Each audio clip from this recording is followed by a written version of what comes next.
I did a video on slavery and I feel like I could do a better job. So I'm going to do it over again. I want to read Leviticus chapter 25, and I'm using the NET version because I believe the NET version is a great version to use, a great translation to use when your intent is to have the conversation. I wouldn't say it's a great version to try to build doctrine on and etc. As far as studying the scriptures and all that stuff. But when it comes to just reading what's being addressed, what's kind of going on, without getting all caught up in words and as far as old English type stuff, and you know, it's an easy read. I guess that's the best way to say it. Okay, so Leviticus 25, start at verse 35. If your brother becomes impoverished and is indebted to you, you must support him. He must live with you like a foreign resident. Do not take interest or profit from him, but you must fear your God, and your brother must live with you. You must not lend him your money at interest. You must not sell him food or profit. I am the Lord your God who brought you out from the land of Egypt to give you the land of Canaan to be your God. If your brother becomes impoverished with regard to you so that he sells himself to you, you must not subject him to slave service. He must be with you as a hired worker, as a resident foreigner. He must serve with you until the year of Jubilee, but then he may go free, he and his children with him, and may return to his family and to the property of his ancestors. Since they are my servants whom I brought out of the land of Egypt, they must not be sold in a slave sale. You must not rule over him harshly, but you must fear your God. As for as for your male and female slaves who may belong to you, you may buy male and female slaves from the nations all around you. Also, you may buy slaves from the children of foreigners who reside with you and from their families that are with you, whom they have fathered in your land. They may become your property. You may give them as an inheritance to your children to possess as property. You may enslave them perpetually. However, as for your brothers, the Israelites, no man may rule over his brother harshly. Okay. This is Leviticus 25. This is the instructions given to Yahweh's people, Jehovah's people, the Most High's people, with regards to the subject of slavery. This was an opportunity for him to say slavery is wrong, I abhor it, I don't like it, I'm against it, or anything of that nature. However, he says, okay, folks, this is how I want you to conduct yourselves when it comes to the subject of slavery. He lays out the instructions. That's an important thing to consider, all right? So now, the next thing I would address is going all the way back to Abraham, okay, the father, the patriarch, all right? When the Most High called him out of the place he was at, he took his wife, he took his nephew, and it says that they also took the souls that they had got from Haran. Souls, these are people, okay? They acquired, they possessed. These are folks that they owned, okay? Later on, what you find is they had Hagar.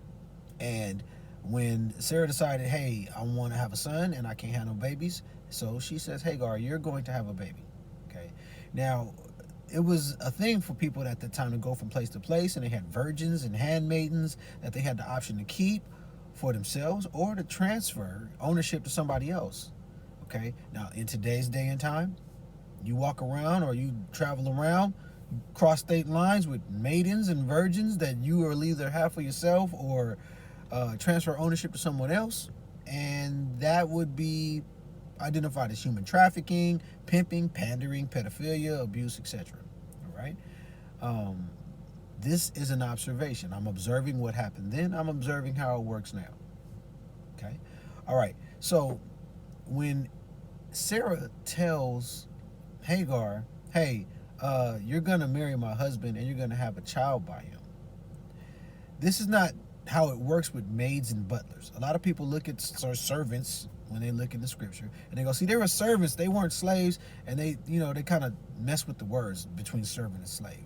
We're talking about folks who were under authority, who you could say, hey, you're going to marry my husband and you're going to have a baby by him, and it's done. Even when Hagar left, the Most High came to her and told her, go back and submit yourself. Okay? So that hopefully will give us a better point of view on exactly what we're dealing with here. All right. When you look into Exodus 21, what you'll see is that it says something to the effect of when a man knocks his slave's teeth out, or when a man does damage to a slave's eye, that slave can go free. All right. So when you look at slavery, it's very clear. It's not just, hey, do whatever you want to do. What you can see is that there are rules to this. And these rules are established by the Most High for those who seek to serve the Most High. You want to do it His way. All right. In Leviticus 25, it says, don't deal with your brother harshly. And in Exodus 21, we see the idea of dealing with a slave to the point where you knock his teeth out or his eye out. And the Most High says, you can't have that slave anymore. That slave goes free. Okay? So if slaves are bought and paid for, nobody wants to lose an asset that they've bought and paid for.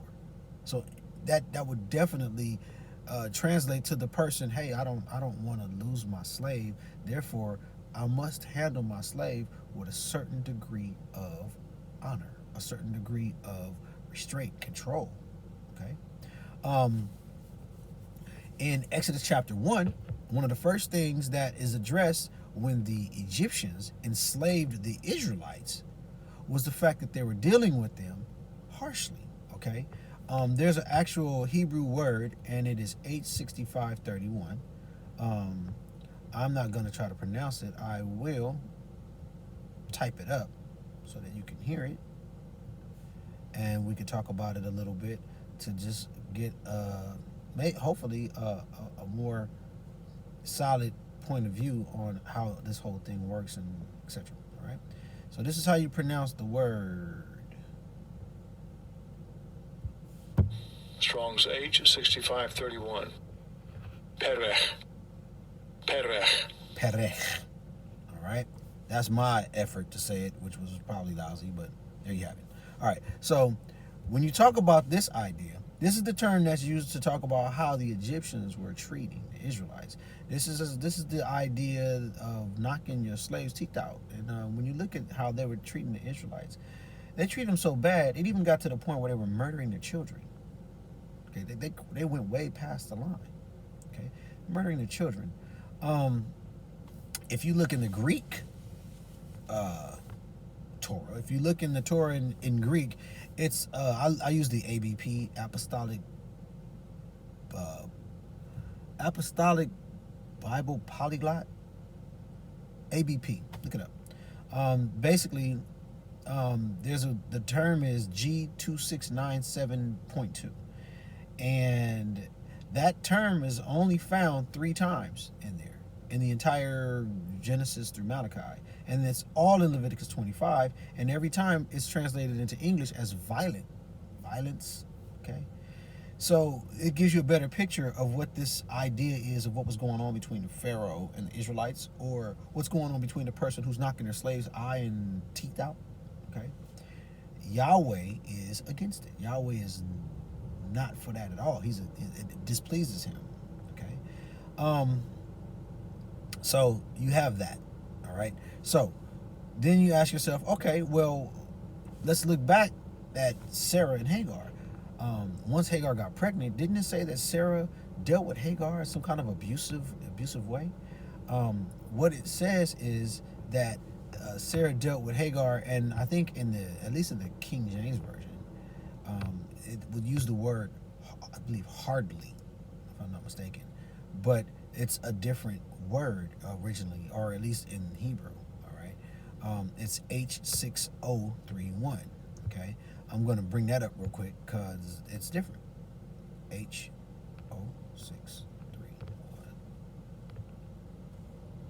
H6031. How about that instead? All right. And this is how this term is pronounced.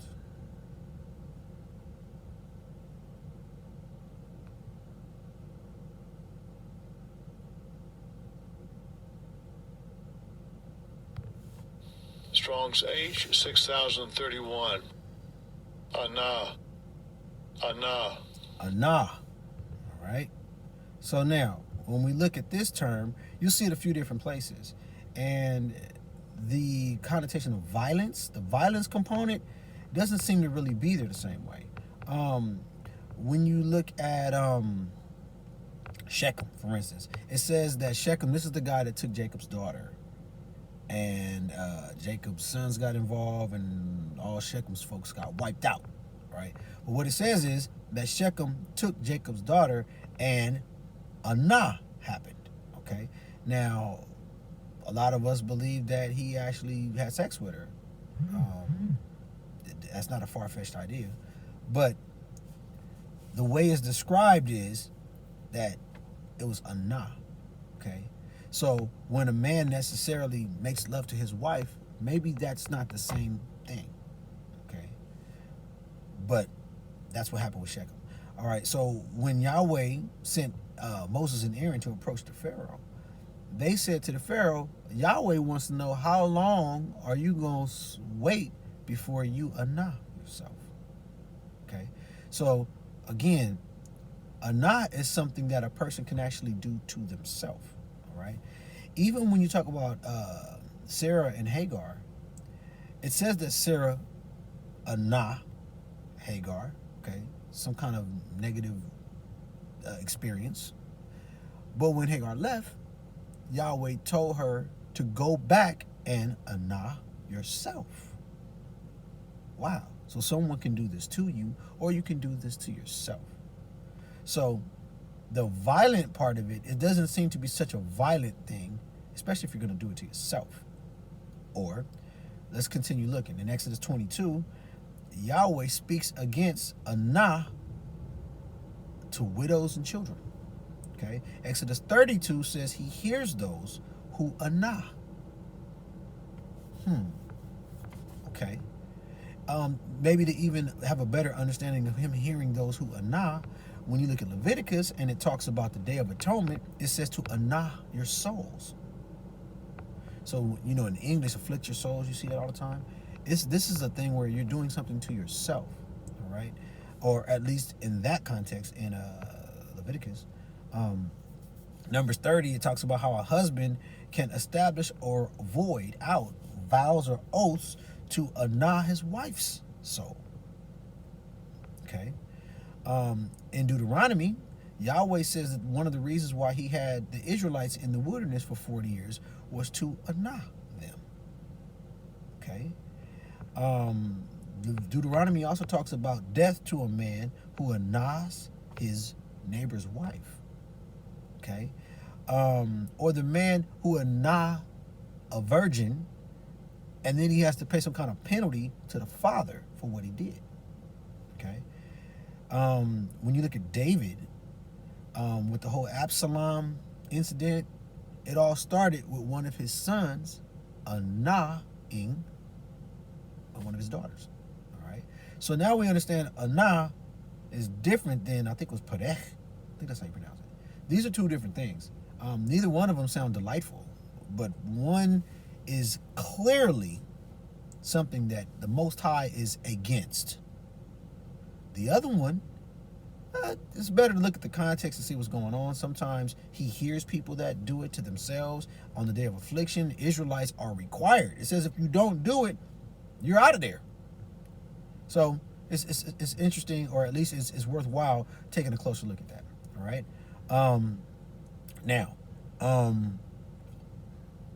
the first one, Perech, in the book of Ezekiel, I think it's chapter 34. Yahweh, the Most High, Yehovah, he indicts someone for Perech. All right. So no matter where you find it, it's always something that Yahweh is against, at least as far as I can see. Okay. Now, let's look at the Messiah. Let's go to Luke chapter 12. I think that's interesting because he speaks on, or he at least gives a scenario of a slave situation. All right. And this is Luke chapter 12, and I'm still in the NET because I'm more I'm more interested in the conversation than I am in setting precedent for doctrine or anything like that. I'm just saying, hey, let's look at this and let's say, wow, this is in here, you know, so that we're careful not to believe or to promote ideas that would have to disregard what is actually here. All right. So,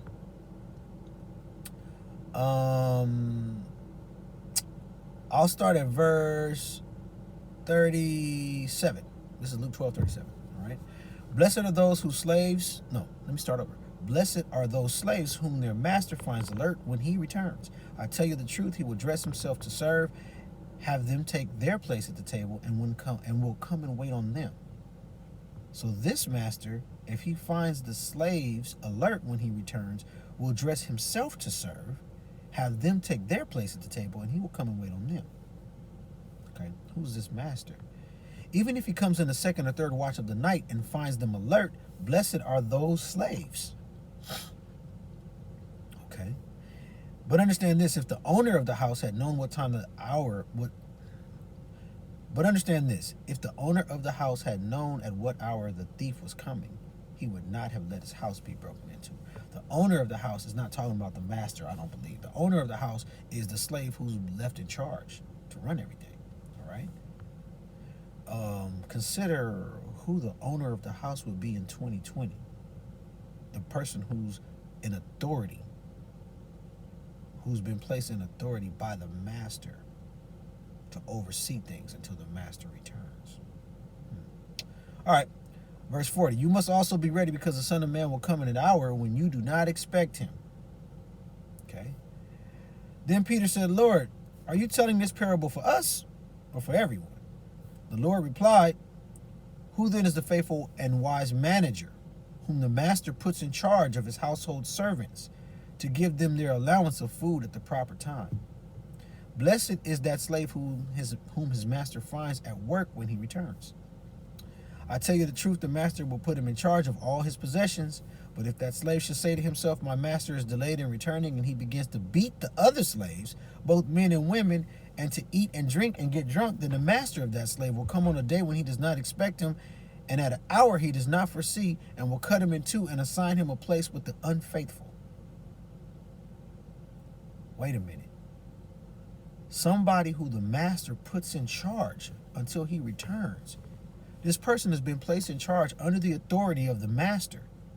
But if the master comes back and this dude is on one, mistreating the slaves that he's been placed over, and says, oh, he's not coming yet, then the master will cut him in two and assign him a place with the unfaithful.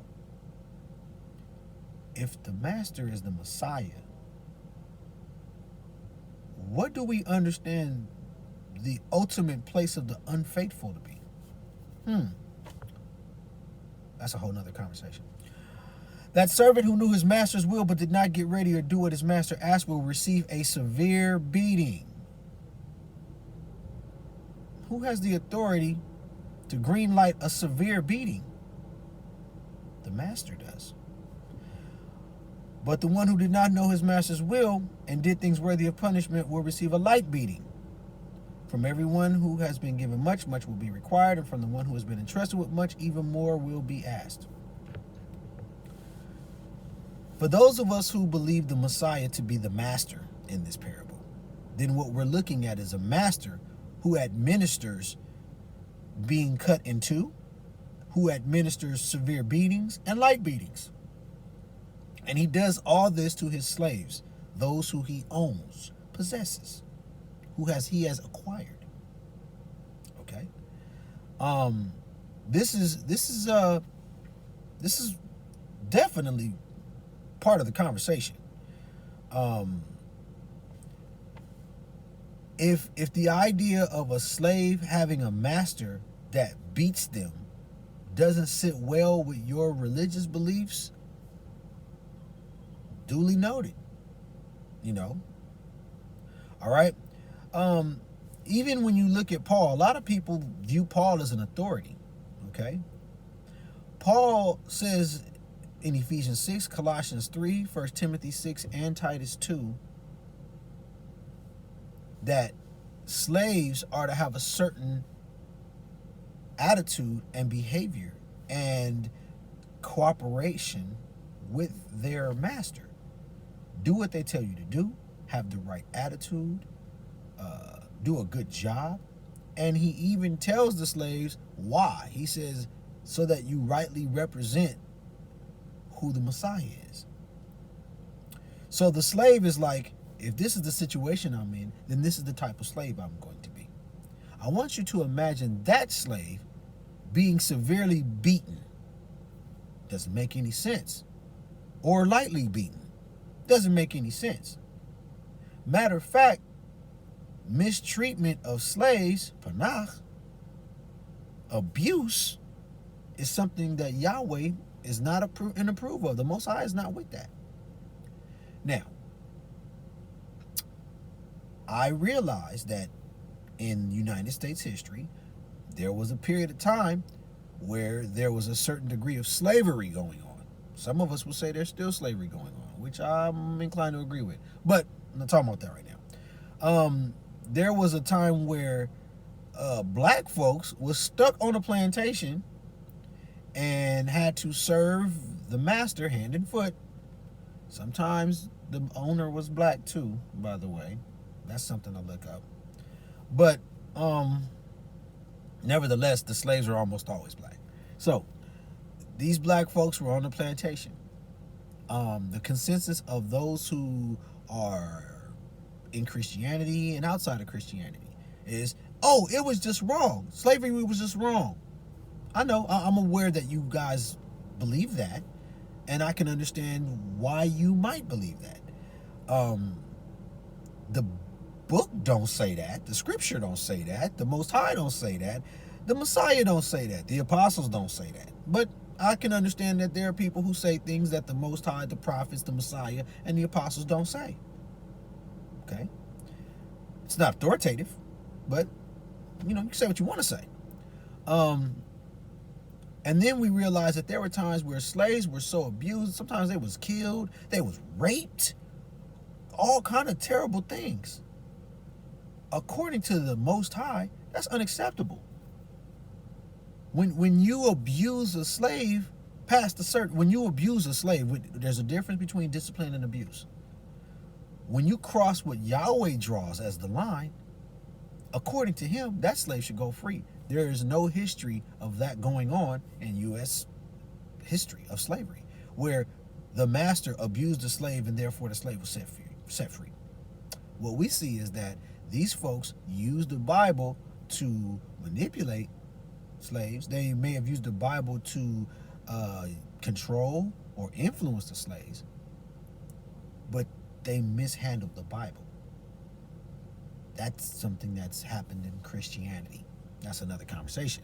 But at the same time, do you think that all the slaves were perfect slaves the way the apostles say that they should be? Do you think that all these slaves was slaves that would be commended and served by the Most High or by the Messiah?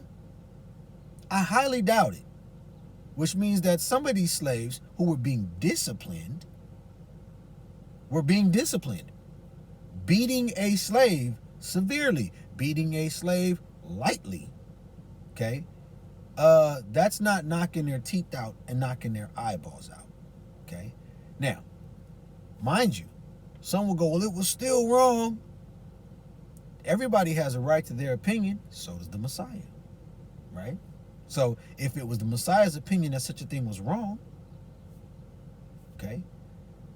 So what we look at overall is that all of these things that I'm addressing, if they are indeed accurate, they're part of the conversation. And to ignore or to disregard any of these things is to actually compromise the integrity of the conversation. Whether it's what you believe or what you teach or what you practice or what you imply. All right? That's that.